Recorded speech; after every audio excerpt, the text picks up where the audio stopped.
अतीक अहमद चाहे जेल में हो, चाहे संसद में, चाहे विधानसभा में या फिर बाहर आज़ाद घूम रहा हो,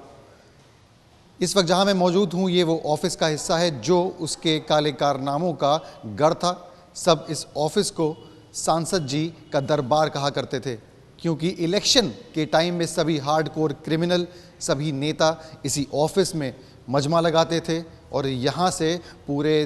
प्रदेश में कैसे नेटवर्क फैलाया जाए और इलेक्शन में कैसे जोड़ तोड़ करी जाए, इसके निर्णय यहाँ लिया करते थे।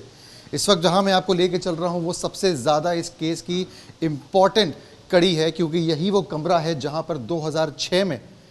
उमेश पाल को बंदी बना के उसका अपहरण करके अतीक अहमद यहाँ ले आया था। ये मैं नहीं कह रहा, बल्कि 2007 में दर्ज कराए गए मुकदमे में उमेश पाल ने खुद एफआईआर में लिखवाया है कि उसको कई दिनों तक यहाँ पे बंदी बनाया गया और उसके बाद उससे ज़बरदस्ती हलफनामे में साइन करवाए गए कि वो राजू पाल हत्याकांड में गवाही नहीं देगा। आपको दिखा दूं कि कई सालों बाद क्या इस कमरे की स्थिति है।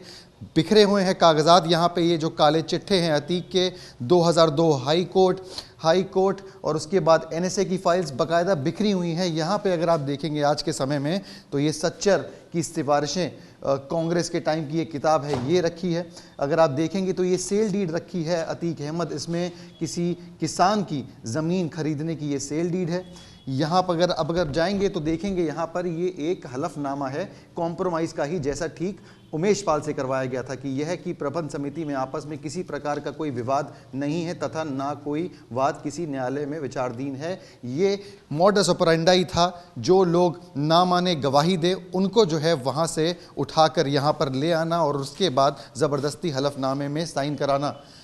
इसी केस के लिए जो मुकदमा दर्ज कराया था उमेश पाल ने, उसी की सुनवाई, उसी की गवाही के बाद उसकी हत्या कर दी गई, जो ठीक यहाँ पर इसी कमरे में रची गई थी। अब लेके चलेंगे आपको इसके बाहर वाले हिस्से में, जिससे जुड़ी बड़ी दिलचस्प कहानी है कि यहाँ से जो पूरा अगर आप देखेंगे तो ये जो शोर शराबा आपके सामने नज़र आ रहा है, लगातार गाड़ियाँ यहाँ से गुजर रही हैं, मेन रोड का ये रास्ता है। पहले जब यहाँ चुनाव होता था और बैठक लगती थी तब ये किसी की हिम्मत भी नहीं होती थी कि यहाँ से गाड़ी निकाल दें। पुलिस की बात करें तो ऐसी कई कंप्लेंट्स रजिस्टर करी गई हैं कि कोई व्यक्ति यहाँ से हॉर्न बजाता हुआ निकलता था तो उस समय अतीक के जो गुर्गे थे, उसके जो गैंग मेंबर्स थे, इसी बात पर कि हॉर्न बज रहा है बहुत तेज़ उठा लिया करते थे और उसके बाद उनको यहाँ पे कुछ टॉर्चर करते थे और सताया जाता था। आज जब अतीक का अंत यहाँ पर हो चुका है तो आप देखेंगे कि बहुत